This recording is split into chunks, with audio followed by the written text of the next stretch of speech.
kan ini juga akan ditayangin gitu loh. Semoga. Yang pasti gini, ya apapun yang kami sampaikan, ya ini versinya kita lah ya. Orang di luar sana kan punya sudut pandang masing-masing soal soal bersosial media, soal ya kalau aku mau share ya nggak apa-apa dong dan ya itu haknya kalian kan gitu loh. Cuman Memang sih. buat saya atau mungkin buat kedua teman saya tadi dengan jawabannya masing-masing, kadang-kadang juga memang rasanya menjaga privasi menurut saya tuh penting banget karena nggak semua hal tuh bisa kita share harusnya. Karena kalau menurut saya kalau semua hal di share kayak nggak ada filter lagi gitu loh.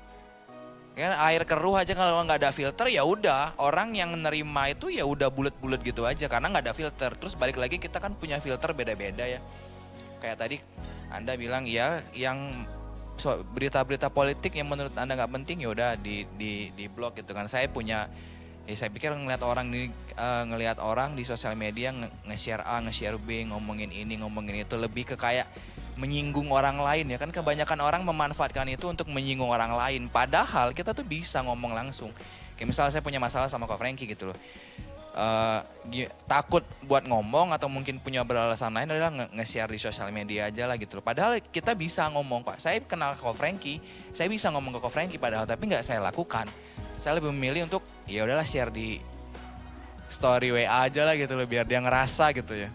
Ujung-ujungnya yang si dituju tadi taunya dari orang lain, Iya. dianya sakit hati, ujung-ujungnya ribut kan? Betul, kayak mungkin ada yang lain juga kasusnya. Makanya tapi itu silahkan itu porsinya teman-teman gitu. Kalau memang ada hal yang baik dari poin yang pertama ini dari apa yang kami bahas, ya semoga bisa ngebuka pikiran kita bareng-bareng gitu dalam bersosial media karena menurut saya di poin pertama ini menjaga privasi itu penting banget gitu loh.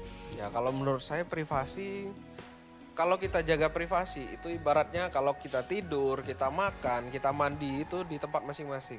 Makan yang di ruang makan, tidur di kamar, mandi di kamar mandi.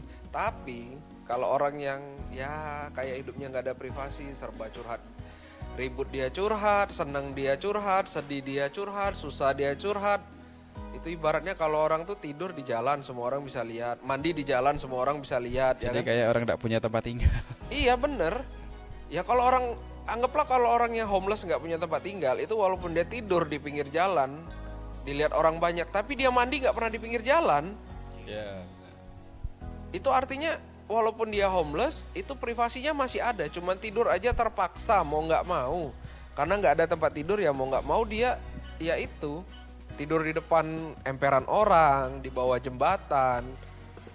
Kalau dia ada pilihan, dia ada duit, ya nggak mungkin dia tidur di situ gitu loh. Masa orang di Facebook, di Instagram, di Twitter, di ya sosial media yang lain lah. Kayak istilahnya itu privacy itu sebuah hal yang memang harus ada sekatnya. Dan sekatnya itu ada pintu dan pintu itu cuman kita sendiri yang boleh buka. Kapan privasi kita harus, mungkin privasi yang bisa kita keluarin contoh misal kayak anak ulang tahun. Ya, ya. Itu kan salah satu contoh privasi yang memang boleh dikonsumsi publik lah. Tapi kalau misalnya kayak kesel sama seseorang, benci sama seseorang, atau yang suami istri atau yang pacaran ribut, kayaknya nggak harus deh di-share ke luar gitu loh. Kalau Betul. privasi sifatnya berbagi kebahagiaan, oke lah ya. Kita Ya. masih bisa terima lah. Seandainya, oh ya anak aku sudah bisa jalan, oke lah. Itu masih ibaratnya tuh mungkin sedikit banyak teman-temannya yang lihat bisa ngucapin ikut seneng kan. Tapi kalau yang sifatnya tuh ini apa ya, lagi tidak senang dengan orang atau lagi punya masalah. Terkadang motifnya tuh apa gitu loh. Apakah cuma mau nyari perhatian atau emang dia sejujurnya tidak tahu di mana harus dia cerita. Akhirnya dia ini kan apa malah ceritanya di media sosial biar orang bisa tahu kan. Ya daripada tulis di media sosial, mending nulis di tembok lah. Nulis di tembok jadi jelas. Kalau tulis di Facebook kan kisah-kisah itu mau di scrollnya itu panjang kalau udah lama. Kalau di tembok kan enak. Tinggal dicari nomor 1 tanggal sekian, saya punya masalah ini, ya udah beres. Kalau misalnya masalahnya udah hilang ya udah temboknya tinggal dicat lagi kan hilang. Kita buat album aja gitu. Iya. Buat album jadi. Kalau di media sosial kan jejak digital itu dibilang susah, hampir nggak bisa hilangnya. Dibilang nggak bisa, tapi dia itu susah. Betul, betul. Iya. Masih lebih baik nulis di tembok lah. Atau nulis di buku, balik kayak zaman dulu kan orang-orang kalau curhat dulu kan pakai diary.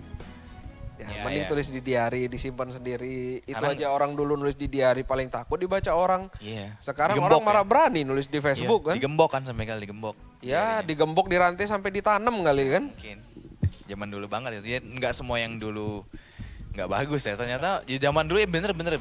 Tapi saya nggak nulis diary. Kalau Ko Franky nulis diary ya nggak apa-apa, kita tetap menghargai lah ya kalau dia nulis diary kan. Ya itu tadi, tapi balik lagi body point yang ini ya itu pilihan masing-masing orang. Kita hanya merasa bahwa ini yang benar menurut kami. Menjaga privasi adalah sesuatu yang penting gitu loh. Nah yang kedua yang mau saya tanyakan adalah kadang-kadang kan saya pengen tahu cara bersosial media teman-teman. Sebelum saya tanya, saya coba terangkan dari pengalaman pribadi saya biar nyambung soal pertanyaannya bagaimana cara bersosial media. Saya tuh kan salah satu orang yang sebenarnya nggak bisa bersosial media dengan baik menurutku. Karena tadi kan saya bilang pertama kali saya punya sosial media itu Facebook.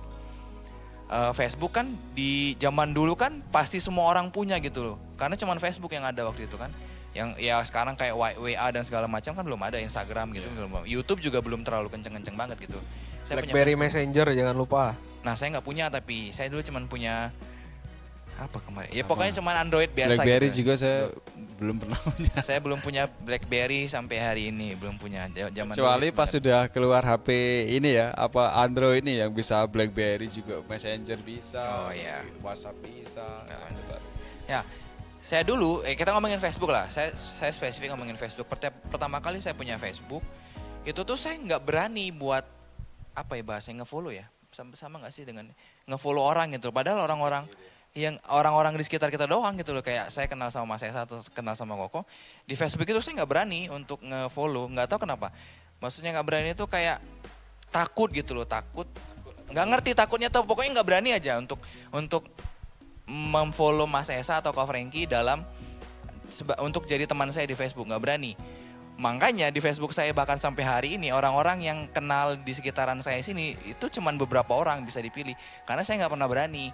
Dan bahkan di masa yang sekarang di Instagram saya tuh nggak tahu ini pikiran saya yang aneh atau memang kalian juga akan menganggap aneh. Kadang-kadang orang mau nge-like foto seseorang di Instagram itu tergantung Anda pernah nge-like saya nggak. Jadi misalnya Mas Esa ngupload foto nih. Balas jasa. Iya gitu kan. Karena ada yang beneran ngomong ke saya gitu, kau beda pernah nge-like foto aku. Jadi aku juga udah mau nge-like postingan kau. Lah maksudku, ya bener nggak? Kayak misalnya kan nyambung kan, kayak Mas Esa ngeposting nih. Waktu diposting dari itu, saya nggak like foto dia. Besoknya saya ngeposting juga. Nggak ada tuh yang nge-like juga. Sampai akhirnya keluar kau beda pernah nge-like foto aku, jadi aku juga udah mau nge-like foto aku. Kan maksudku, saya mau nge-like sesuatu kalau saya suka aja, kalau nggak saya suka ya nggak usah. Terus beberapa hari yang lalu ada yang ngomong, kau beda fallback aku di Instagram nih.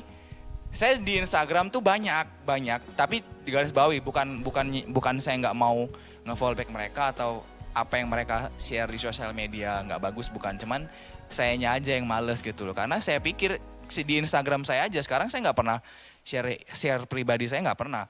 Paling semua hal apa yang saya suka atau mungkin apapun yang kegiatan yang kita buat bareng-bareng itu yang saya share. Orang mau nonton, orang nggak mau nonton, orang mau like atau enggak, saya nggak pikirin. Dulu saya pikirin. Saya pernah pertama kali ngeposting di Instagram yang nge-like itu cuma 3 orang. Sampai hari ini itu nggak nambah, cuman 3 orang. Tapi saya nggak peduliin gitu. Tapi kan untuk sebagian orang kayaknya perlu banget itu di follow back orang, di like sama orang, di komen sama orang gitu. Ya itu kan sebagian Itu maksudku tadi. Orang-orang yang mengejar yang namanya eksistensi. Bagi mereka eksis itu penting. Jadi apa yang mereka posting, apa yang mereka share, itu mereka tuh maunya kalau di like mungkin dirasa oh itu penting. Ya mungkin. Penting dan dibutuhkan. Membanggakan kalau banyak yang like ya, gitu. bisa dibilang membanggakan. Kalau saya sendiri sih enggak terlalu pusing. Contoh, info yang menurut saya itu bagus, penting, bener, nyata, bukan hoax. Itu aja nggak pernah saya like. Ya. Saya malas pencet tombol like. Pokoknya saya paling malas pencet tombol like. Kecuali sesuatu yang menurut saya itu tuh seru. wah boleh lah, ini sesuatu yang seru, ya saya like. Kalau sesuatu yang info itu penting, tapi masih masuk kategori, ya info itu memang harus dibagikan, ya kenapa harus di like? Kalau bagi saya kurang setuju dengan like. Dan saya juga, ya mau di like orang ayo, nggak di like ya udah gitu loh. Lagian saya juga Facebook tuh cuma untuk nyari info sesekali ya. Adalah saya share sedikit gitu loh, entah itu foto, entah itu video, tapi ya enggak banyak lah dari awal sampai sekarang. Ya poinku di like atau nggak di like, di follow atau nggak di follow bukan menggambarkan bahwa orang itu nggak suka sama pribadinya gitu loh maksud saya. Jangan dikategorikan sama, jangan ditelan bulat-bulat sama gitu-gitu yang selalu nyampe ke saya gitu loh. Kadang saya punya handphone itu, mungkin buat teman-teman anak-anak youth di sini taunya handphone saya itu semuanya game loh. Dari sekian kapasitas yang handphone saya punya itu semuanya isinya game. Jadi sosial media tuh paling cuman WhatsApp yang sekarang dipakai itu pun untuk kerja, untuk bersosialisasi ke beberapa orang doang gitu loh.